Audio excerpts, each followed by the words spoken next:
We thank you for being God of justice. And we thank you, O Lord, for the lives that have been terribly impacted by climate change and global warming that goes with it. We thank you for those that have perished, those especially the families that have been left behind, and those that have been killed simply because they are trying to protect our environment. We know this story all over the world. We thank you, and we ask that you grant us the grace to love you the more, and that to love our environment the more. We pray that you will, in your own amazing way, inspire the global leadership when they are formulating their policies to remember the poor, to remember the weak, and to remember the impoverished.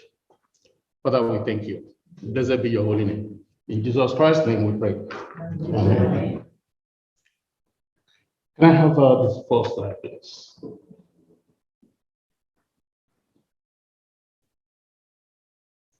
Climate change and poverty. Climate change is the long-term. It's a long-term alteration of temperature and typical weather patterns in a place, which includes global warming.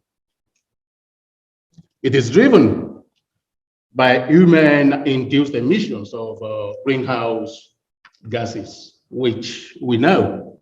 Greenhouse gas is that there are those gases that emit radiant energy, and the carbon dioxide is the main culprit of such gases. Others are methane, which is a byproduct of the gasoline that we use and we take for granted. And we have nitrous oxide and several others which are irrelevant, for this purpose of discussion. Thank you. We can see over here the change in global surface temperature relative to 1951 to 1980. And we can see that in 2020, tying up with 2016, those are the warmest on record. And the source is from NASA, the Goddard Institute for Space Studies. It's on the increase. And if we do not do something about it, we know that we're heading towards catastrophe.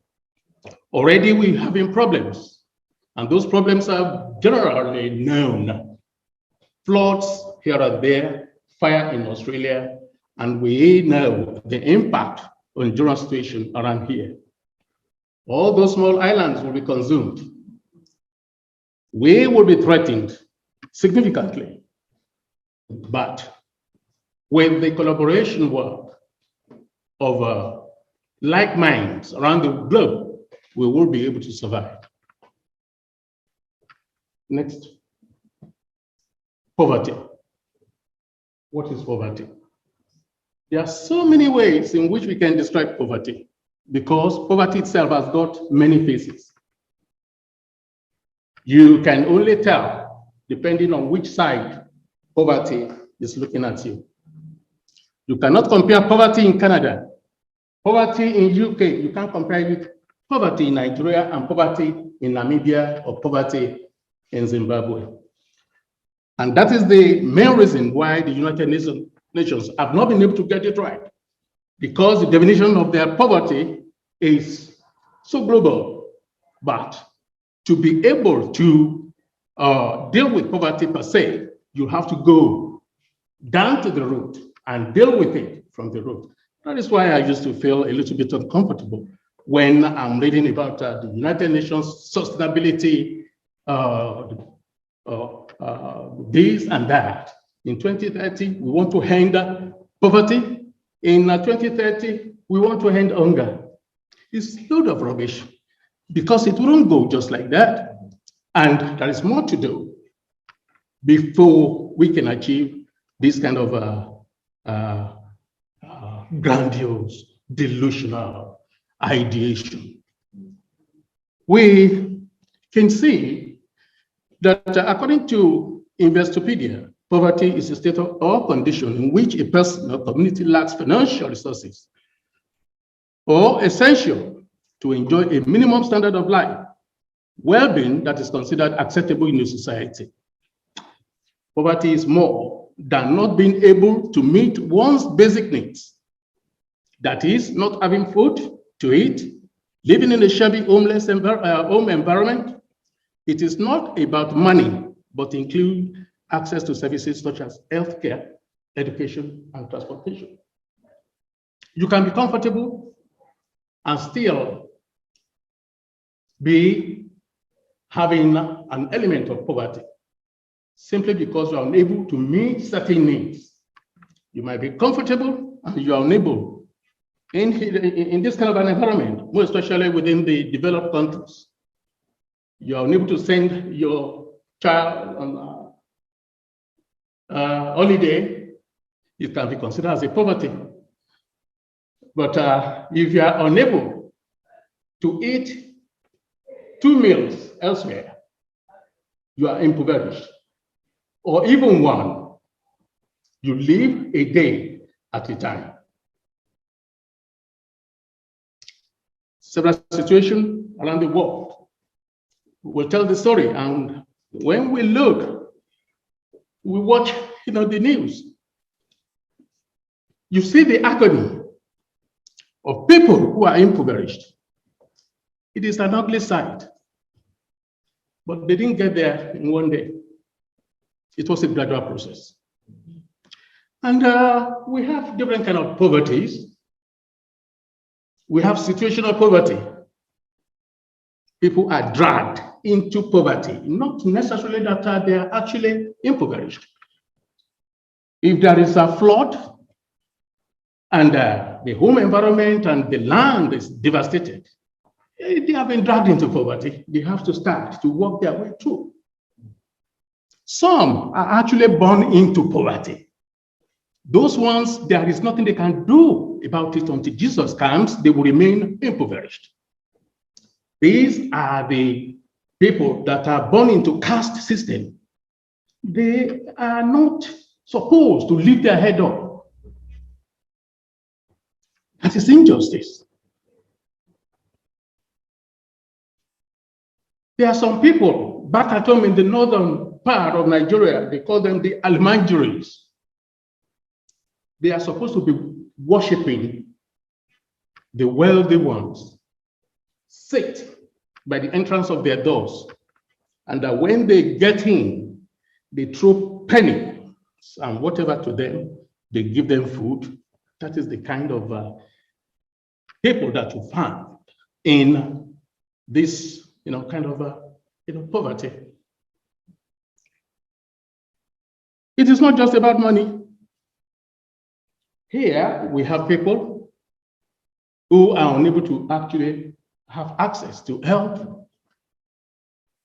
We cannot consider them, or we cannot see their situation relating, to those people that I've just mentioned. So it is what or the face that poverty turns to you that gives you an explanation of what poverty is. Next slide, please. These are the images of poverty, just few, just a minute atom of what you can see around the globe. The next one, please. Acute water shortage caused by dying lakes and depleted groundwater in Chennai, capital of the southern Indian state of Tamil Nadu. These are people running around helter-skelter, wanting just water to drink. The next one, please. That's a gentleman, I don't know his circumstance. The next one. Energy crisis. Climate change is the greatest threat to global health in the 21st century. Human activities since the beginning of the Industrial Revolution around 1750 have increased the atmospheric concentration of carbon dioxide by almost 50%, with unprecedented impact on climate system. Here in the United Kingdom, we are the greatest. In those days, pre-industrial era, throughout Europe, and competition started. French people, the German, they want to be like United Kingdom. And then everybody wants to be mechanized. Everybody wants to be ahead of each other. Then the struggle for ballistic missiles started. I can't be seen as being weak when you are getting stronger, especially the United States of America. Everybody wants to be like America. Weaponry and what have you. In Saudi Arabia, petrol, that is what they live on. And they can't be bothered because they haven't got anything else. Agriculture, nil. Anything else, nil. Petrol, very good. Yes. Now we are telling them to revert back to the era where they will go back to ride donkeys and camels. They won't do it. So it will take a lot of effort globally to be able to bring them to the table to agree onto what is expected. At the current green gas emission rate, we don't know if it will continue to rise if we don't do something. And that is where we Christians are commissioned to do what is necessary, because when everything else fails, we still come back. The church is usually the backbone of every problem. Then we work our way through, we preach, we disseminate information, and that is why, our gradual process starts, and then somehow we get there by the grace of God. Next one, please. The effects of climate change. Can we, it's a video, is it possible to?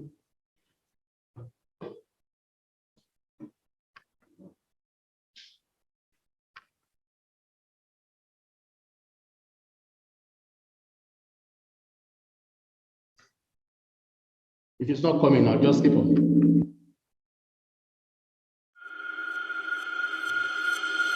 You still have enough time, sorry. These are ships 5 minutes. in the middle of a desert. These are the biggest climate disaster that nobody is talking about, and it's hurting millions of people. And for the first time ever, I want to tell you the story of this disaster here in Central Asia. That's a big disaster, seriously. My God. Calm down, you may actually die. Oh, no, behind you. Then all the animals around it die. I came here to Uzbekistan, a double landlocked country in Central Asia, to show you the Aral Sea. You don't know this sea, but this was the 4th biggest lake in the world.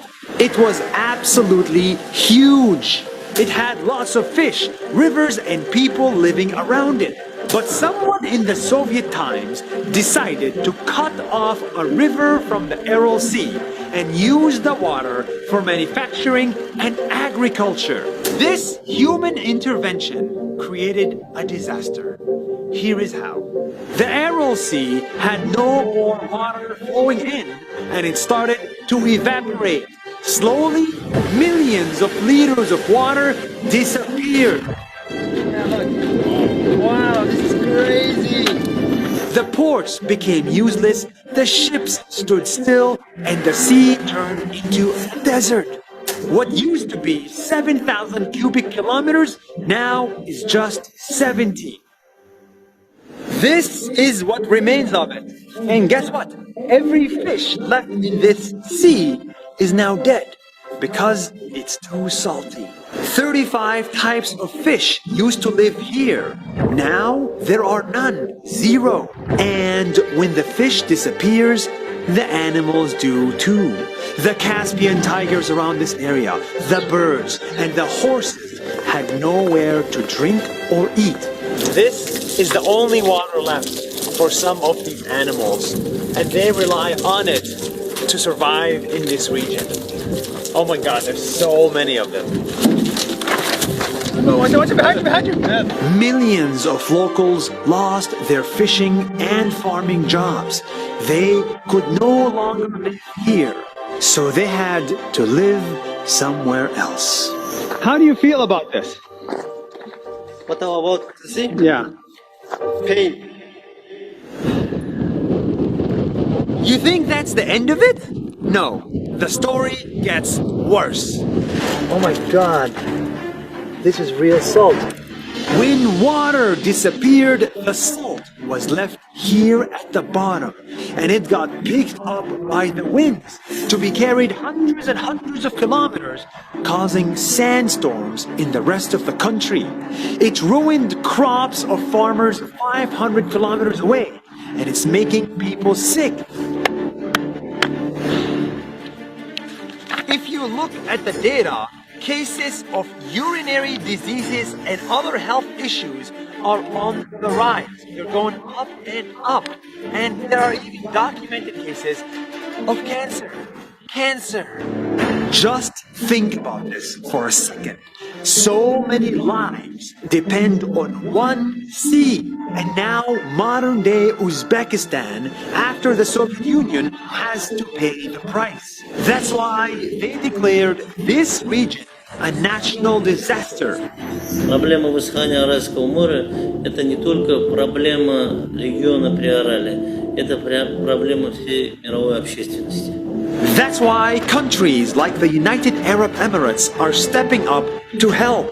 Climate change is serious because everything is connected. Water, fish, animals, and humans. The Aral Sea in Uzbekistan is far away from you, but somehow, someway, it is connected to you. Let us take care of our planet so that it takes care of us. Thank you for watching. We can have a check on the creation account, and we will be well informed about what God actually wants us to do with the environment. We are to take care of the environment. We are to admire it and see the work of God in it. But contrarily, some people believe that it is we have to dominate the dominion principles or protocols. We have to dominate.